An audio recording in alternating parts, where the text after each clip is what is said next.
Olá, pessoal! Hoje é quinta-feira, 27 de novembro de 2025, e nosso querido amigo Richard D. Wolff está aqui conosco. Bem-vindo de volta, Richard.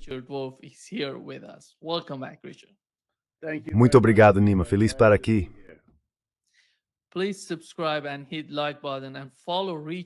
Por favor, inscreva-se, clique no botão de curtir e siga o Richard em seu site, democracyatwork.info, e em seu canal no YouTube com o mesmo nome, Democracy at Work. Lá você pode encontrar muitos vídeos em que ele fala sobre questões econômicas, principalmente relacionadas aos Estados Unidos e à sua economia. Richard, deixe-me começar com o que aconteceu durante o governo Trump e a proposta deles. Um plano de 28 pontos dos Estados Unidos, que de alguma forma foi vazado. Parece que foi Keith Kellogg.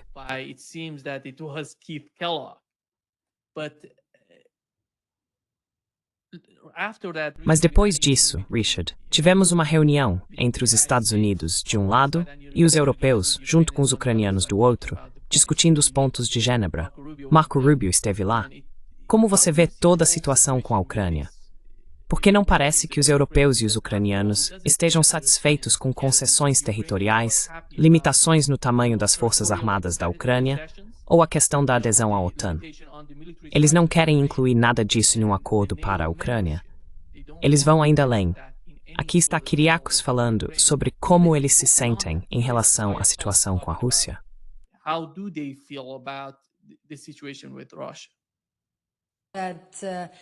Se quisermos impedir que esta guerra continue, então devemos realmente conter o exército da Rússia e seu orçamento militar.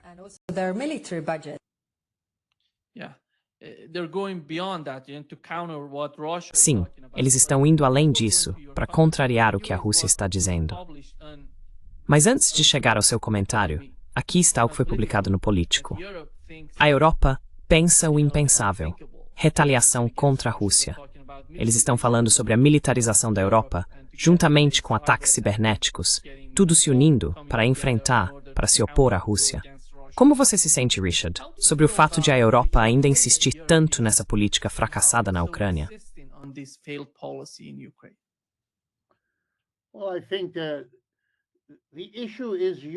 Bem, acho que a questão é a Europa. E quero começar colocando isso de uma forma que seja simpática à Europa, porque parte de mim é simpática à Europa. Eis o que quero dizer. Nos últimos 500 anos, a Europa tem sido, de certa forma, o centro da autoconsciência do mundo. Em outras palavras, foi lá que tivemos o Renascimento, foi lá que tivemos a Reforma, foi lá que tivemos a Revolução Francesa, a grande transição do feudalismo, que era o sistema dominante, para o capitalismo. Esse capitalismo foi Barry se não mais apregliar halbauer por comércio metenker agi capaizer, criar a economia mundial.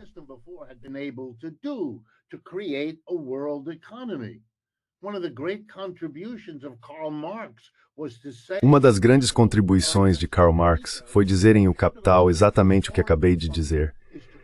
Ensinar-nos que a função histórica do capitalismo é criar uma economia mundial, um verdadeiro sistema de comércio global, reunir todas as diferentes partes do mundo, Ásia, África, América Latina e assim por diante, uma totalidade econômica e, portanto, também política e cultural. Hoje temos essa totalidade. A Europa alcançou isso. No caminho, cometeu atrocidades. O estupro colonial de grandes partes do mundo, algo horrível. Duas das piores guerras mundiais que já vimos em termos de destruição. Mas também alcançaram muitos avanços, tecnológicos, intelectuais, de todo tipo. Sou um estudioso de Hegel, Marx, Adam Smith e todos esses. E agora acabou.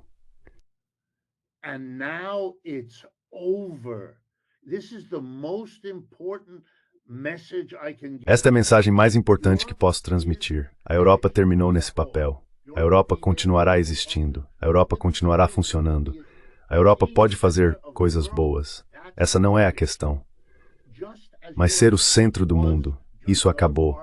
Assim como a Europa já foi apenas mais uma parte de um globo indiferenciado e não unificado, agora ela fará parte de um globo unificado, mas não de um em que a Europa seja o centro. E isso é muito difícil de aceitar, como seria para qualquer população. Eles estão constantemente tentando não enxergar o que está acontecendo.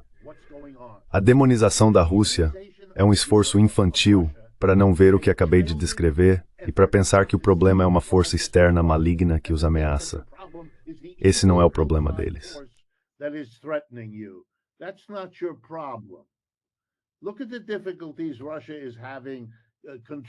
Olhe as dificuldades que a Rússia está enfrentando para controlar até mesmo essa pequena porção, cerca de um quarto da Ucrânia. E eles vão invadir o quê? França, Grã-Bretanha e Alemanha? É ridículo. Eles não poderiam. Eles não fariam isso. Eles não são tão estúpidos.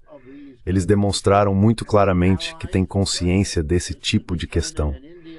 E os aliados, a Rússia, desculpe, a China e a Índia, dos quais dependem, não participariam de nada disso. É um ato de desespero. Tão desesperado que chega a ser transparente.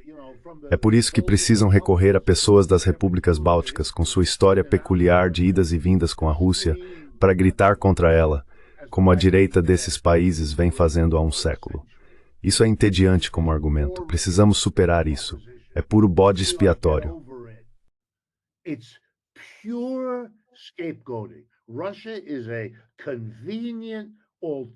A Rússia é uma alternativa conveniente para a Europa enfrentar a triste realidade de que está encolhendo e se tornando uma parte cada vez menos importante de uma grande economia mundial, dominada por um lado pelo poder crescente da China e dos BRICS, que agora respondem por cerca de 35% da produção global, em comparação com os Estados Unidos, que estão encolhendo e agora representam talvez 27% ou 28% da produção mundial.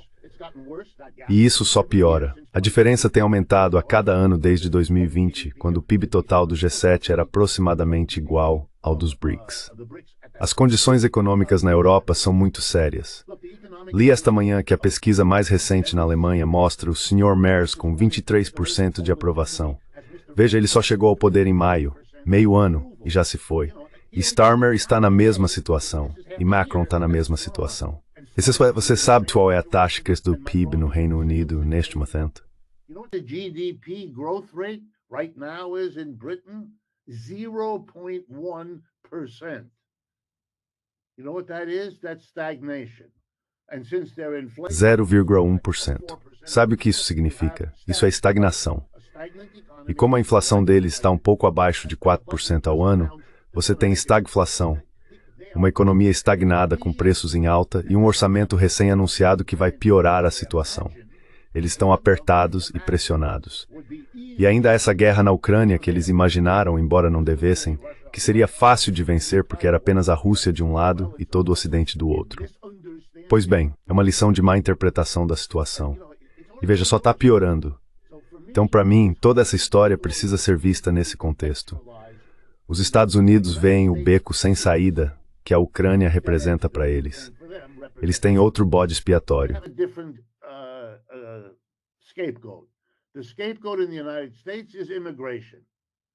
O bode expiatório nos Estados Unidos é a imigração, assim como em muitos países europeus. Mas aqui esse é o principal tema, e talvez o segundo seja a China. A Rússia não está desempenhando esse papel. Os Estados Unidos estão longe de estar tão avançados na escada do declínio quanto a Europa já está. A Europa vem declinando há muito tempo. O último império realmente relevante que os europeus tiveram foi o britânico, e ele morreu após a Primeira Guerra Mundial e foi completamente desmantelado depois da Segunda Guerra Mundial, como a história nos ensina. Portanto, os europeus estão mais adiantados nesse caminho, estão se tornando cada vez mais desesperados. Veja a situação. Cada grande avanço em alta tecnologia ocorre ou no Vale do Silício, nos Estados Unidos, ou na China. Todos nós sabemos disso, todos nós vemos isso. É daí que vêm as inovações.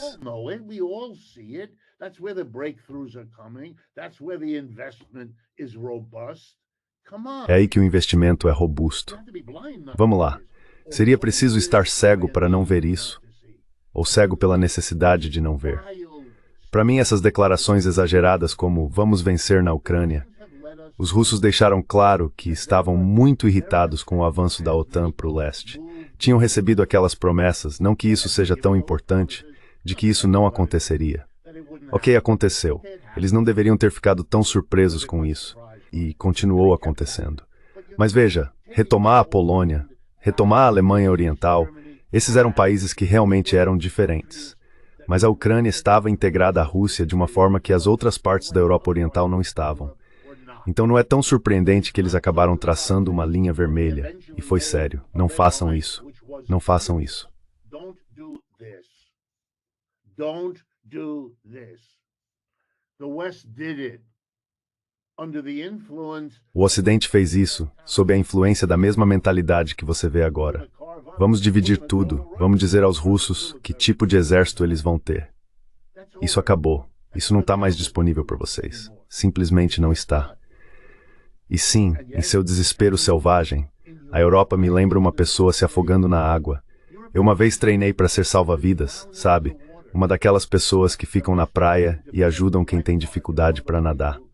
Uma das primeiras lições que nos ensinaram foi que se há alguém lá fora lutando, você precisa se aproximar de uma maneira muito específica, por trás. Porque enquanto gritam e se debatem afundando, eles podem te puxar junto, especialmente se forem grandes.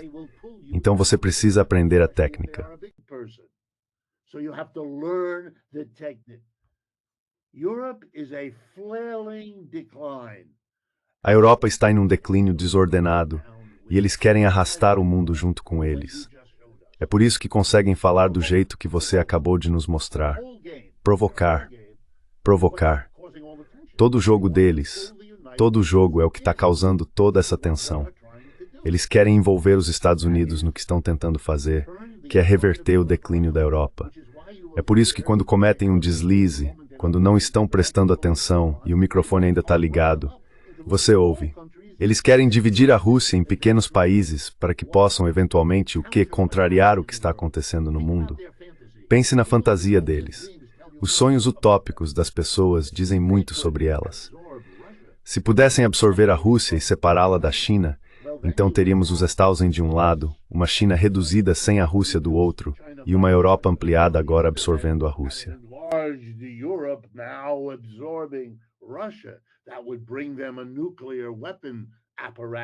Isso lhes traria um aparato de armas nucleares, uma vasta extensão geográfica, todo o petróleo e gás e energia barata. Dá para imaginar a empolgação. O problema é que isso não está nas cartas. Eles não podem fazer isso. Os russos já veem tudo isso. Os chineses também veem. E os americanos que também não podem fazer nada a respeito. Você sabe, em todos esses movimentos, a Europa está muito dividida. A Europa está muito abaixo na hierarquia para fazer muita coisa a respeito. Então acaba ficando histérica. O que você está vendo é o esforço histérico. O Sr. Trump tenta de forma desajeitada se desvincular de tudo isso. Aqui, Europa, faça você. Os europeus querem controlar o que acontece, mas não. Eles não têm o poder. Eles realmente sabem que não têm o poder.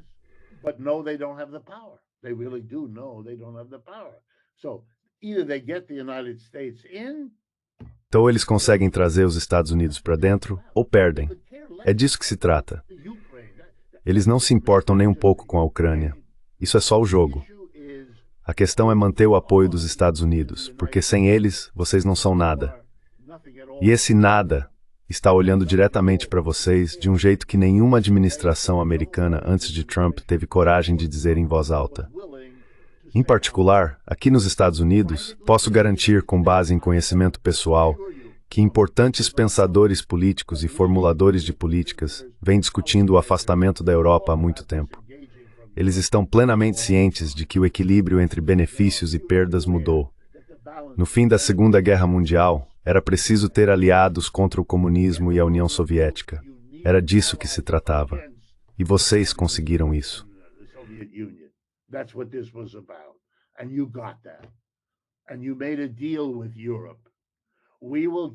E vocês fizeram um acordo com a Europa. Nós lhes daremos proteção militar e uma relação privilegiada conosco. Mas em troca vocês devem ser aliados leais politicamente e devem nos entregar seus impérios. E foi isso que aconteceu. Os britânicos, os franceses, todos esses impérios foram encerrados após a Segunda Guerra Mundial. E os Estados Unidos entraram e os substituíram. É algo muito importante, pessoal. E com o que a Europa ficou? Sem império. Metade da riqueza que fluía para a Europa vinha desses impérios. E isso lhes foi tirado. Eles foram reduzidos à condição de aliados dos Estados Unidos. Receberam todo tipo de benefícios e privilégios por isso. Foi um bom acordo para eles. Não estou dizendo que não ganharam com isso. Ganharam. Eles tiveram o Plano Marshall.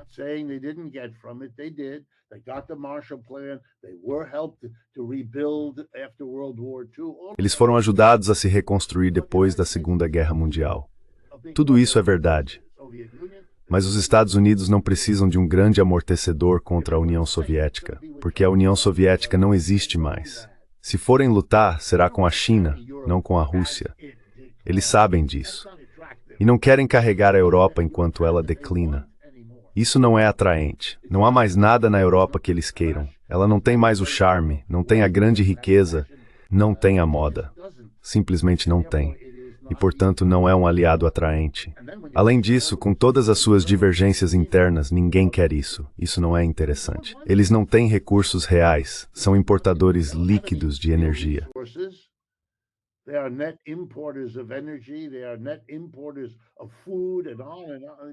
Eles são importadores líquidos de alimentos e de todo o resto. Então, tudo bem, mas já não tem o que teve um dia. E assim volto ao meu primeiro ponto. Você está assistindo ao declínio da Europa. É disso que se trata. E claro, o Sr. Trump aparece com seu plano de 28 pontos. E aqui nos Estados Unidos ainda temos uma grande parte da nossa mentalidade presa à Guerra Fria. É parecido, mas um pouco diferente. Eles não estão ligados à longa estrada da civilização europeia em declínio. Não. Eles são uma classe política que foi instintivamente treinada por 70 anos para ver qualquer coisa vinda da União Soviética ou da Rússia como algo mal. Foi assim que esmagaram a esquerda. E agora estão muito irritados porque a esquerda está voltando dentro dos Estados Unidos.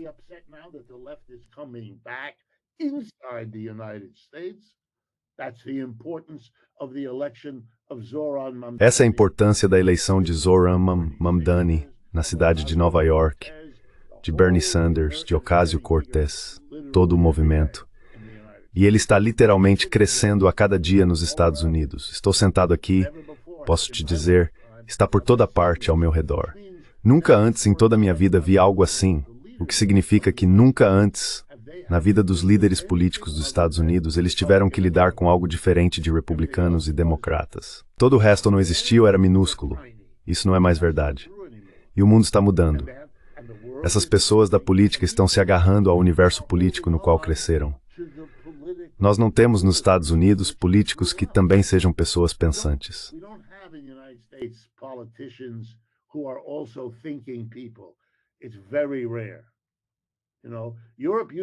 É muito raro, sabe? A Europa costumava ter muito mais disso. Agora a Europa é mais parecida com os Estados Unidos. Mas nós não temos pessoas que realmente pensem, em geral. Então você não vai encontrar isso entre elas. Você vai encontrar entre os think tanks, as pessoas cujo trabalho é tentar refletir sobre essas questões. Elas estão percebendo muitas dessas coisas, mas ainda não têm poder. Alguns têm, mas a maioria não. Então o que resta são os remanescentes. E os remanescentes da Guerra Fria, às vezes chamados de neocons, é a mesma coisa, sabotam. É tudo o que podem fazer. O Sr. Trump está fazendo o que o mainstream quer fazer. E então há os sabotadores. E um deles vazou a conversa entre Witkoff e Lavrov, ou seja, lá quem for. Kirill Dmitriev. Não importa. De um jeito ou de outro, essas coisas são resolvidas. Agora eles vão tentar descobrir quem fez isso, se foi quem eles suspeitam. O militar que aconselha Trump, eles vão dispensá-lo. Haverá outro. Isso é contínuo, e todo mundo sabe disso. Então o Sr. Trump estabelece um prazo. Acredito que o prazo dele para o plano de 28 pontos era hoje, dia 27. Isso vai e vem como tantos outros, porque é um processo contínuo. E além disso, todas as pessoas envolvidas entendem o elemento do tempo. Deixe-me parar, sei que estou falando demais, mas deixe-me parar na questão do tempo, porque isso vai ajudar quem está tentando entender. O tempo não é o mesmo para todos os participantes aqui.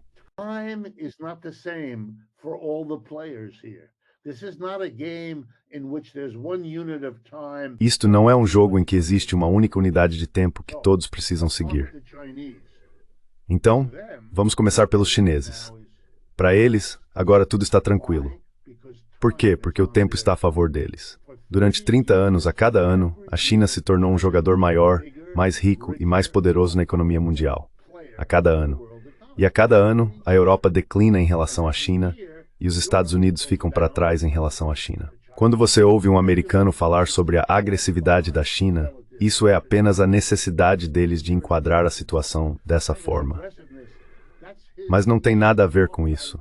Os chineses não precisam ser agressivos. Os Estados Unidos têm 700 bases ao redor do mundo. Foi assim que substituíram todos aqueles impérios depois da Segunda Guerra Mundial, tornando-se o Império Unipolar Universal.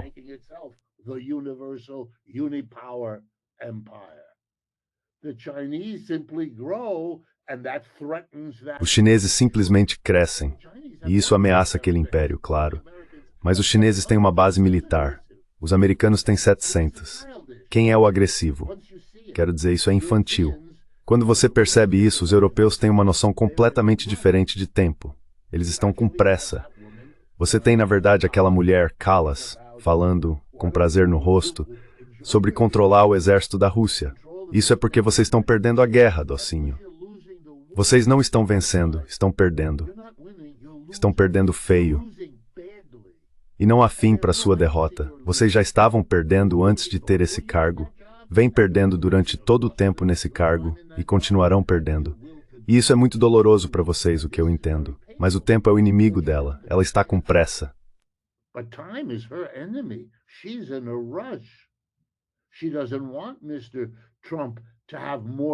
Ela não quer que o Sr. Trump tenha mais tempo para elaborar uma nova política. Quer saber qual é o medo profundo que está no fundo da mente dos europeus? É o seguinte: que a aliança entre China e Rússia se torne ainda mais sólida do que já é, e que o desespero dos Estados Unidos diante do que uma aliança sino-russa significa aumente. E deixe-me ser claro para que todos entendam. A combinação de Rússia e China reúne a principal potência manufatureira do mundo e um dos dois maiores países em população, com 1,4 bilhão de pessoas.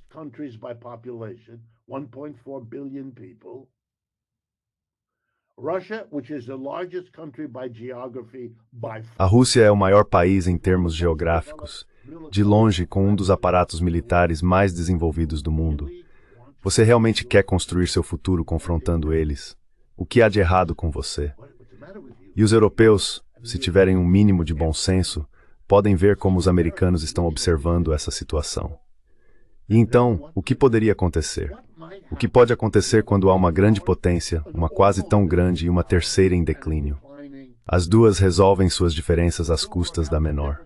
Isso acontece o tempo todo na história humana. Não estou dizendo que será assim, mas se você quer algo com que se preocupar, seria isso.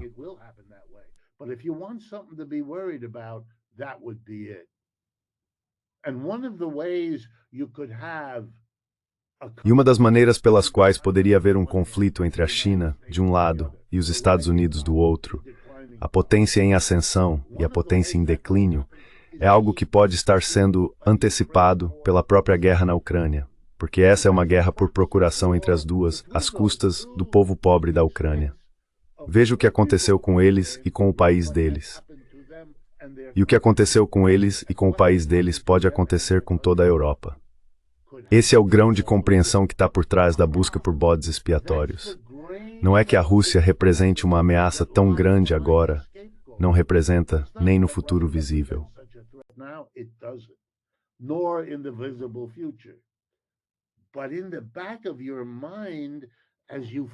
Mas no fundo da sua mente, ao encarar meio inconscientemente a ascensão da China, a justaposição com os Estados Unidos, você percebe que não resta muito para a Europa. Então é melhor elaborar um plano. Eles não têm nenhum. Uma estratégia, não vejo nenhuma. Uma que envolva se relacionar de novas maneiras com os Estados Unidos, por um lado, mas também com a Rússia e a China, por outro. Eles ainda têm riqueza suficiente na Europa. Ainda têm o bastante depois de 500 anos. Têm coisas a oferecer. São ricos. Há cerca de 300 milhões de pessoas que são ricas, como nos Estados Unidos, onde há cerca de 300 milhões de pessoas que são relativamente ricas. Isso é muito. É algo com que se pode trabalhar, mas será preciso eliminar todos esses líderes.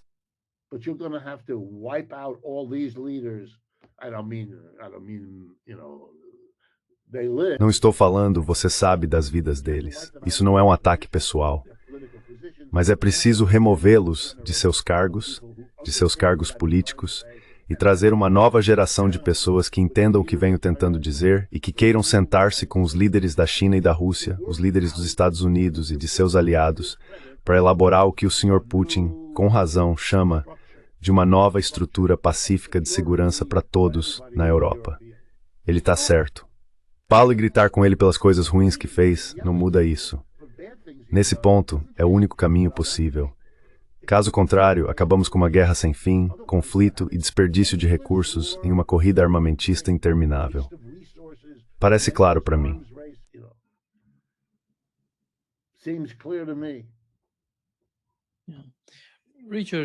Richard, você mencionou a vitória de Zohran Mamdani em Nova York e o que isso significa politicamente nos Estados Unidos. Mas, quando você observa o encontro entre Donald Trump e Zohran Mamdani, a sensação é diferente, porque os dois estavam se atacando antes da eleição. E agora, logo depois disso, você vê Donald Trump sentado ao lado de Zohran Mamdani. Mesmo quando o repórter perguntou a Zohran Mamdani se ele acha que Donald Trump é fascista, ele respondeu que sim, sem problema algum. Isso mostra, de certa forma, como as pessoas querem estar do lado vencedor. Exatamente. Essa foi a jogada no Salão Oval. Acho, Richard, que esse é o ponto crucial para a Europa. Se eles seguirem nessa direção, vão acabar do lado perdedor.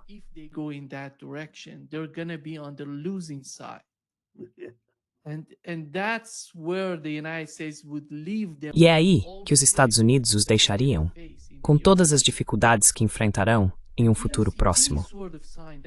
Você vê algum sinal de que eles entendem a realidade dos seres humanos? Que eles entendem que esse apoio dos Estados Unidos, a presença da América na Europa, apoiando ou cooperando com a Europa, pode acabar por causa do que está acontecendo no mundo hoje. A Alemanha é uma das maiores economias da Europa, impulsionada pela energia russa barata. Eles cortaram esse fornecimento e prejudicaram a economia alemã.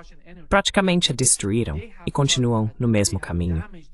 Eu não sei, se a Alemanha cair, como isso vai ajudar a Europa a longo prazo.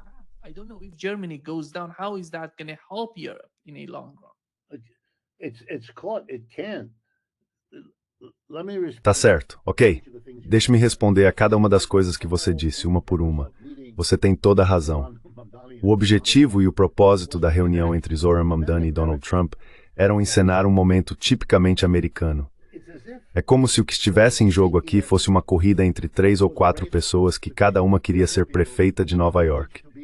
E o Sr. Trump quer ser um vencedor. Ele se vê como um vencedor. Ele fala de si mesmo como um vencedor. Ele insiste que venceu, mesmo quando claramente não venceu. Nesse caso, ele apoiou o Sr. Cuomo, que foi completamente derrotado por Mamdani. Então ele está ali junto com o perdedor e precisa apagar essa imagem.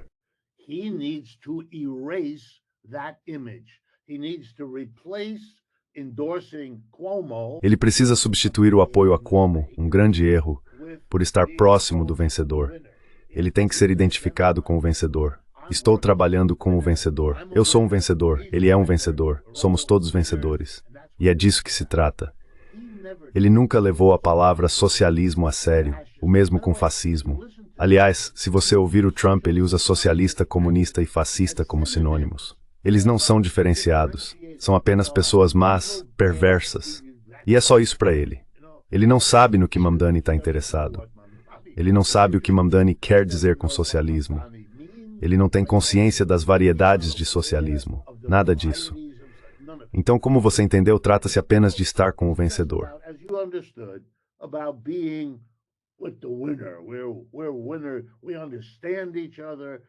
Nós somos vencedores. Nós nos entendemos. Ajudamos uns aos outros. Somos os vencedores neste mundo. E é assim que ele transforma a derrota na eleição de Nova York em um trunfo.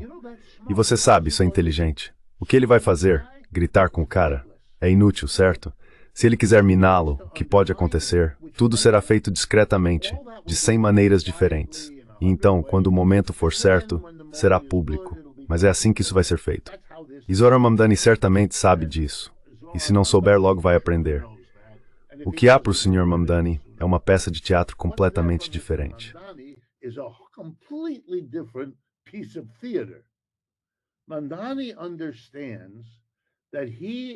Mamdani entende que agora ele é o principal novo socialista na política americana. Ao vencer em Nova York, sendo jovem, ele é muito mais importante do que Bernie Sanders poderia ser, que é um senador idoso de um estado muito pequeno, Vermont, que não se parece com o resto dos Estados Unidos, muito diferente, certo? E por ser Nova York, o cargo de prefeito é mais relevante do que ser membro do Congresso, como é o caso de Ocasio-Cortez. E ela também é importante, mas de uma forma diferente. Ele agora é a grande realidade. Então o que ele precisa fazer é descobrir como pode crescer e atuar como socialista em um ambiente hostil. Que tipo de socialismo ele pode promover e construir?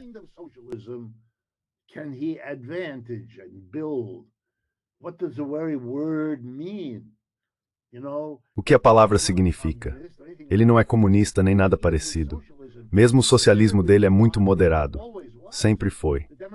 Os socialistas democráticos, que é o nome do grupo aqui, são de longe a maior organização socialista deste país agora.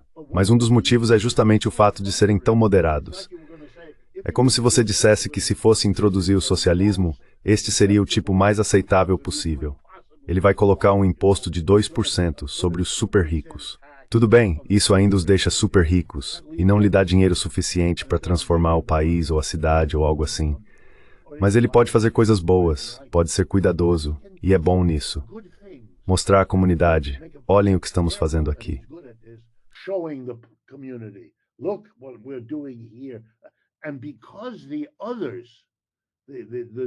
E como os outros, os republicanos e democratas normais, têm sido tão ruins em governar, tão corruptos e ineficazes, ele não precisa fazer muito para se sair melhor. Vou te dar um exemplo, que é o melhor que ele pode esperar. Por muitos e muitos anos após a Segunda Guerra Mundial, a cidade industrial do norte da Itália, chamada Bolonha, uma cidade importante, não tão grande em indústria quanto Milão, mas quase, fica naquela parte norte da Itália que é industrialmente desenvolvida. Bolonha sempre foi uma cidade vermelha. O Partido Comunista da Itália administrava aquela área. Eles eram os prefeitos o tempo todo, controlavam a cidade. E uma das coisas com as quais eles tomavam muito cuidado era evitar a corrupção.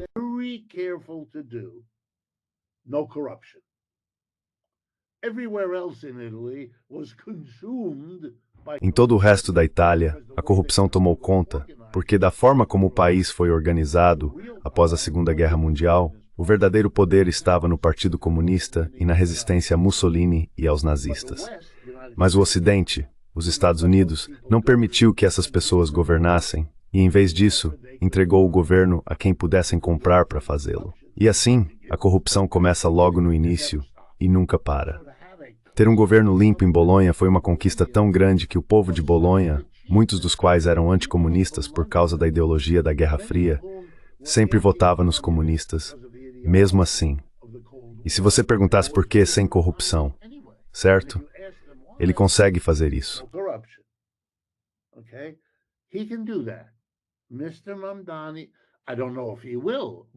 Sr. Mamdani, não sei se ele vai fazer isso, mas ele pode. E se o fizer, seria uma maneira muito inteligente de construir o socialismo. Há socialistas em todos os Estados Unidos. Eles sempre tiveram aqui. Quero lembrar ao seu público, caso não saibam, que antes da Segunda Guerra Mundial, antes da Guerra Fria que começou em 1945, socialistas e comunistas estavam por toda parte nos Estados Unidos. Tivemos centenas de prefeitos de cidades americanas que eram socialistas. O Sr. Mamdani não é o primeiro, de forma alguma. Tivemos assembleias legislativas estaduais cheias de socialistas eleitos e alguns comunistas também. Essa é uma das razões pelas quais, na Segunda Guerra Mundial, os Estados Unidos foram aliados da União Soviética.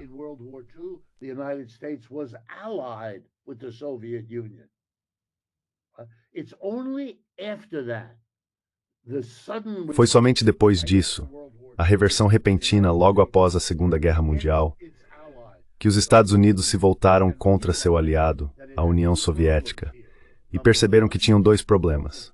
Primeiro, o crescimento do comunismo apoiado pela União Soviética em escala global, e segundo, o poder dos comunistas e socialistas que haviam se fortalecido muito durante a Grande Depressão da década de 1930.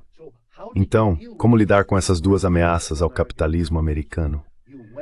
Entrou-se em uma guerra, uma cruzada anticomunista, que permitiu destruir os socialistas e comunistas dentro do país, o que de fato aconteceu, e justificar a substituição dos impérios europeus ao redor do mundo, dizendo: estamos trazendo democracia e liberdade em vez do antigo horror colonial.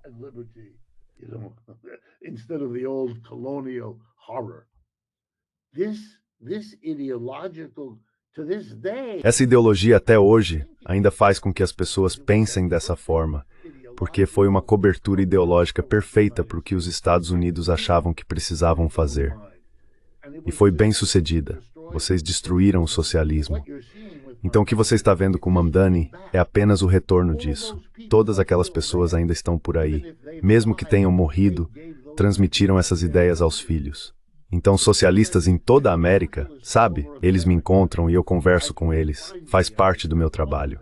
E eles estão em todos os lugares pensando: se o Sr. Mamdani conseguiu fazer o que fez em Nova York. E eles não são muçulmanos. Para eles é apenas socialismo.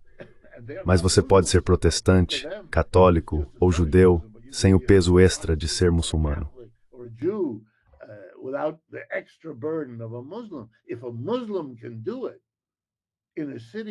Se um muçulmano consegue fazer isso em uma cidade que tem mais judeus do que qualquer outra cidade nos Estados Unidos, bem, você está aprendendo que o socialismo é aceitável. Bernie mostrou isso, Ocasio-Cortez mostra isso, e agora ele mostra também, você vai ver cada vez mais disso. Você pode até ter visto, não sei se você percebeu, Nima, houve um momento em que o Sr. Trump estava denunciando Mamdani, quando ele disse ele é socialista. E então Trump se corrigiu. Ele disse não é socialista, é comunista. Essa é a constatação do Sr. Trump, o presidente, de que chamar alguém de socialista não tem mais o mesmo efeito de antes. O mundo está mudando, e até ele está entendendo isso. É isso que está acontecendo agora. E em meio a tudo isso, os europeus, você sabe, é só eu termino hoje de onde comecei.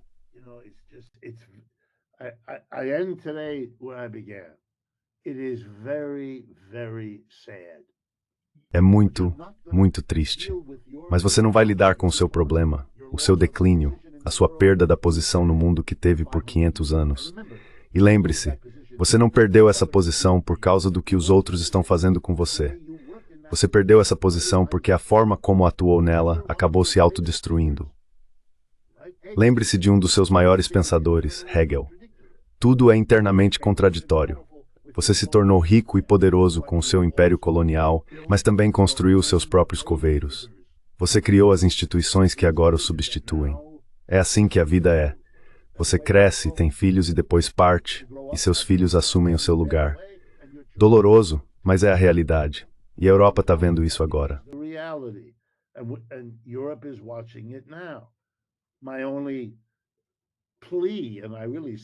Meu único apelo, e eu realmente quero dizer isso, acho que já te contei, meu pai era francês, minha mãe alemã. Eu falo francês e alemão.